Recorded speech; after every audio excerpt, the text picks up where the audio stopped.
podcast tentang perencanaan pendidikan. Assalamualaikum warahmatullahi wabarakatuh. Kami dari kelompok 2 memenuhi mata kuliah perguruan yang diampu oleh Bapak Imron Mutakim dan Bapak Joni Iskandar. Di sini saya Nora Sikin dan rekan saya Mustolib akan menanya pertanyaan kepada saudari Zipa, Alifia, dan Ratna. Oke.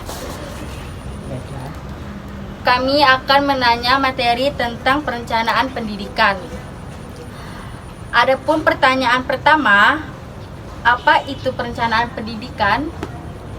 Baik, saya akan menjawab pertanyaan dari saudari Nora Sikin. Apa pengertian dari perencanaan? Kalau lebih umumnya, pengertian perencanaan adalah proses penentuan tujuan atau sarana yang hendak dicapai dan menetapkan jalan dan sumber yang diperlukan untuk mencapai tujuan itu seefisien mungkin dan seefektif. Perencanaan sering disebut jembatan yang menghubungkan kesengajaan atau jurang antara keadaan kiri dan keadaan yang diharapkan terjadinya pada masa yang akan datang. Oke, jawaban dari saudari Ratna bisa kami pahami. Pertanyaan yang kedua akan dibacakan oleh saudara Mustolib.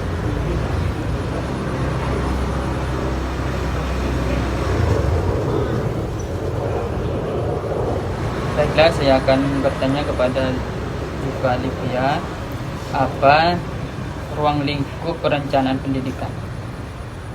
Ruang lingkup perencanaan pendidikan tuh jangkauannya tuh cukup luas, terus ditinjau dari berbagai aspek. Itu yang pertama itu perencanaan pendidikan yang memiliki karakter yang terkait dengan ruang, tempat, atau batasan wilayah. Terus yang kedua ada perencanaan pendidikan nasional, yaitu mencakup seluruh proses usaha layanan pendidikan yang dilakukan oleh pemerintahan pusat. Terus yang ketiga ada perencanaan pendidikan regional, yaitu perencanaan pendidikan yang dibuat dan diberlakukan dalam wilayah tertentu. Dan yang terakhir, perencanaan pendidikan kelembagaan, yaitu perencanaan pendidikan yang mencakup satu intuisi atau lembaga pendidikan tertentu. Baiklah, bisa saya pahami. Terima kasih atas jawabannya. Oke, pertanyaan ketiga, apa itu pendekatan perencanaan pendidikan?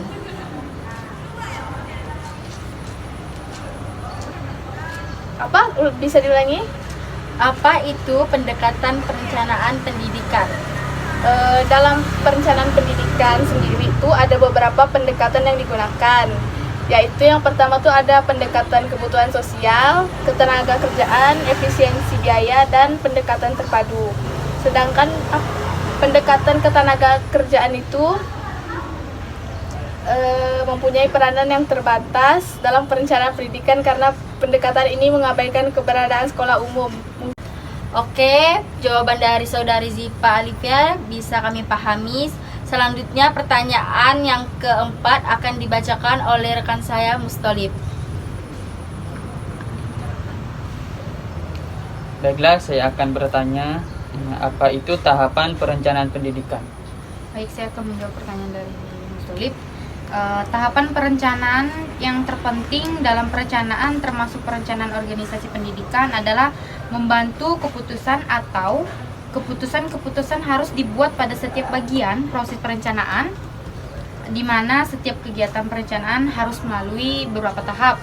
Yang tahap pertama itu menentukan tujuan, adanya tujuan yang jelas dan terarah dari suatu lembaga atau organisasi, maka sumber daya yang akan dipergunakan menjadi efektif dan efisien. Yang kedua yaitu merumuskan keadaan sekarang karena tujuan dan perencanaan menyangkut waktu mendatang. Para mengambil keputusan harus memahami terlebih dahulu posisi lembaga atau organisasi pada saat ini. Untuk ini dilakukan pengumpulan data dan informasi yang dipakai sebagai dasar proyeksi ke depannya. Yang ketiga, mengembangkan serangkai kegiatan pada tahap ini merupakan tahap terakhir dalam perencanaan. Karena itu, langkah-langkah yang diperlukan adalah menyusun berbagai alternatif tindakan yang bisa diambil atau untuk kita capai. Alternatif tersebut dinilai dan dibandingkan. Disiplin salah satu alternatif yang terbaik. Kegiatan perencanaan, kegiatan yang sistematis dan berkesinambungan, dan karena itu kegiatan-kegiatan dalam proses tersusunnya perencanaan dan pelaksanaan perencanaan. Jadi seperti itu tahapannya. Baik, terima kasih atas jawabannya. Oke, pertanyaan kelima akan saya tanyakan kepada Saudari Ziva Alifia. Apa itu model perencanaan pendidikan? Model perencanaan pendidikan tuh ada dikemukakan oleh Dr. Nanang Fattah dan Dr. Husaini Usman. Mereka mengemukakan model perencanaan pendidikan, yaitu yang pertama tuh model perencanaan komprehensif. Model ini digunakan untuk menganalisis perubahan-perubahan dalam sistem pendidikan secara keseluruhan. Terus yang kedua ada model target setting, yaitu diperlukan dalam upaya melaksanakan proyeksi ataupun memperkirakan tingkat perkembangan dalam kurun waktu tertentu. Terus yang ketiga ada model PPBS atau Planning Programming Budgeting System, bermakna bahwa perencanaan penyusunan program dan penganggaran dipandang sebagai suatu sistem yang tak terpisahkan satu sama lainnya. Nah, sekian model-model dari perencanaan pendidikan. Baik, bisa saya pahami. Adapun pertanyaan terakhir, apa itu fakta-fakta perencanaan pendidikan? Jadi seperti ini, fakta-fakta perencanaan pendidikan itu di Indonesia baru bisa mulai pada tahun 1667 sampai 1668, di mana seorang ahli perencanaan ekonomi berkembang di Belanda yang bernama Profesor Dr. Trimbergen pernah datang ke Indonesia untuk memberikan semangat kepada para pejabat pendidik agar mulai belajar teknik-teknik secara sistematis, sekalipun belum adanya unit di lingkungan Kementerian Pendidikan dan Kebudayaan yang menangani perencanaan. Baru-baru pada akhir tahun 1968, di lingkungan Departemen Pendidikan dan Kebudayaan tingkat pusat ada unit yang menangani, yaitu 26 unit perencanaan, yaitu Badan Pengembangan Pendidikan atau BPP. Pada tingkat provinsi dan kabupaten belum ada. Pada tahun 1669, Keuangan Setjen Dikbud diberi tugas dan wewenang untuk menyusun perencanaan Kemendikbud, sedangkan yang berwenang untuk menyusun, membangun atau sekretaris BPP atau BPP dibagi ke dalam suatu tugas umum dan satuan tugas khusus. Lingkungan Dirjen atau Irjen, Badan, dan unit pusat lainnya, perencanaan dilakukan dan kegunaan keuangan yang dapat disekretaris unit-unit tertentu. Dan pada tahun 1970 berdirinya Proyek Nasional Percontohan Pendidikan di Sumatera Barat, dan tahun 1971 di Jawa Tengah, dan di tahun 1973 didirikan Proyek Perintis Perencanaan Integral Pendidikan.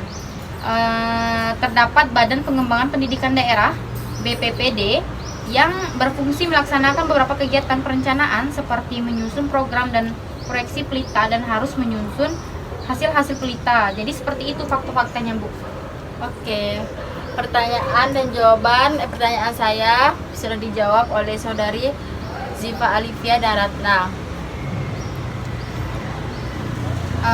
Sekian dari pertanyaan dari saudari saya, Saudari Nora Sikin dan Mustolib. Saya terima kasih telah bertanya tentang materi, yaitu pendekatan pendidikan. Tutup ya. Sekian podcast dari kelompok 2. Kurang dan lebihnya saya dan rekan-rekan saya mohon maaf. Assalamualaikum warahmatullahi wabarakatuh. Waalaikumsalam warahmatullahi wabarakatuh. Sekian, terima kasih. Kurang dan lebihnya kami mohon maaf.